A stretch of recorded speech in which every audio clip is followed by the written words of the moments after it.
We've got mail. It's from China. It doesn't say anything new, but it makes for interesting reading. The letter written by the Chinese embassy in New Delhi to WION's editor-in-chief Sudhir Chaudhary shows how rattled Beijing is. The trigger was an interview. 2 days back, we got you an exclusive interview with the Foreign Minister of Taiwan, Dr. Joseph Wu. Late last night, we got a protest letter from China. Why should such a correspondence be news? Because China usually reacts to negative press with a statement or a tweet. A protest letter is rare and an escalation, and that too against a specific broadcaster. It shows how worked up China is about the interview. It's a 5-page long response to a 30-minute long interview. And you don't have to read it, A, because it is not written very well, and B, because it does not say anything new. So I shall sum the letter up for you with 3 points. 1. China has accused WION of quote-unquote seriously violating the One China principle. 2. It says the People's Republic of China is the true representative of Taiwan. And 3. The Chinese want WION to stop giving a platform to Taiwan. In a nutshell, Beijing is telling us how to report on China and Taiwan. So here's our response. Unlike China, citizens and journalists of India have the right to free speech. And this includes WION. At WION, the decision to broadcast any story or interview is taken on the basis of editorial merit, on the basis of facts and reason, and not by press statements or protest letters. So we remain committed to reporting on the events in and around Taiwan. Then we come to the One China principle. It keeps coming up in China's letter to us and in China's rhetoric in general. China wants the world to respect its sovereignty. But it violates the sovereignty and territorial integrity of India repeatedly. Let me give you some examples. Number 1, this year, China claimed the entire Galwan Valley. Chinese troops have been engaged in a military face-off with India for months now. They want to claim Indian land in Ladakh. Example number 2, in 2019, China slammed India's Kashmir decision. Beijing accused India of acting unilaterally because it controls Aksai Chin. Number 3, in September this year, China provoked India again by claiming the entire Arunachal Pradesh. They call it part of China's South Tibet region. Example number 4, China protests when India builds roads and infrastructure on the Indian side of the border. Number 5, China invests in projects in Pakistan-occupied Kashmir in clear violation of India's territorial sovereignty. I have a long list and a short point to make.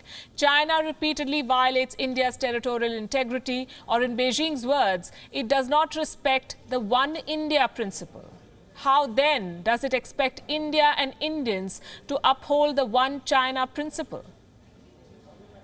In its arguments, China hides behind the United Nations.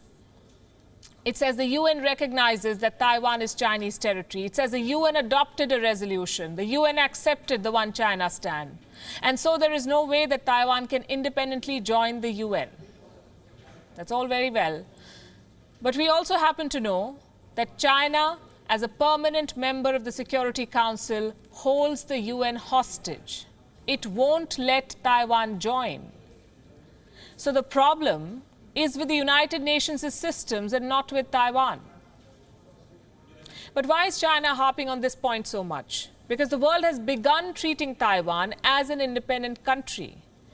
And the more China tells the world that Taiwan is not independent, the more support Taiwan gets.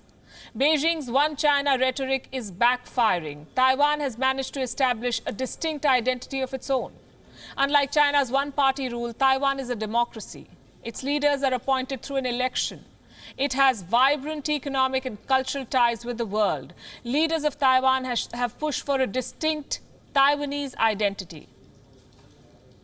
This month, Taiwan celebrated its National Day. Instead of making Taiwan's independence, the celebration commemorated a 1911 uprising. It happened in Wuhan, by the way, and against China's last imperial dynasty.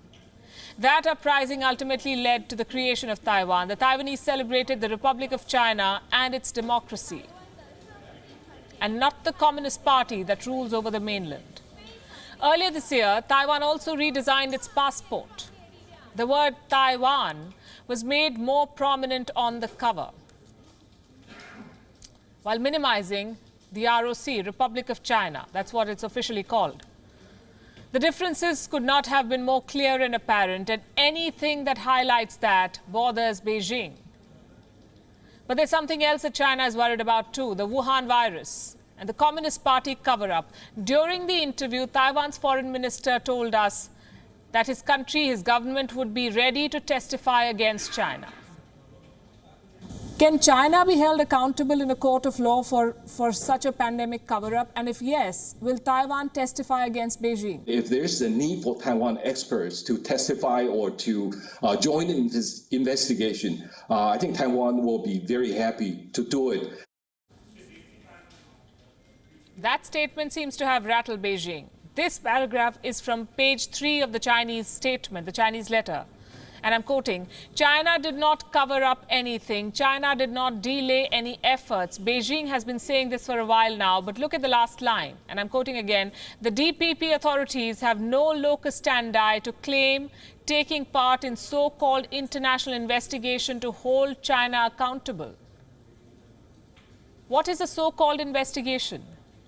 This is a WHO investigation. China agreed to be part of it in the month of May. No doubt the investigation is a farce now, with the WHO doing China's bidding, but now Beijing is openly discrediting this probe. Remember, Taiwan gave the first warning about human-to-human transmission. This was in December 2019. China wants to deny Taiwan a voice at the WHO, and it wants us to deny Taiwan a platform. WION's interview with Dr. Joseph Wu has been widely quoted and carried by the press in Taiwan. It has been reported in domestic and international publications. The Taiwanese foreign minister issued a response to the Chinese statement today. He said, and I quote, once again, China's diplomats try to muzzle India's free press. Taiwan is a democratic country and force for good in the world that won't be silenced. So this is how things stand. China has banned WION in the mainland. Chinese diplomats have blocked us on social media. Chinese embassy in Delhi criticizes our coverage. And now they have directly written to us, telling us how we should do our reporting. Unfortunately for China, India has a free press, and respecting sovereignty is a two-way street.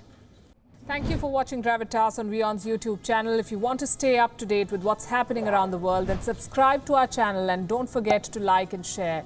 Thank you very much for watching WION. World is One.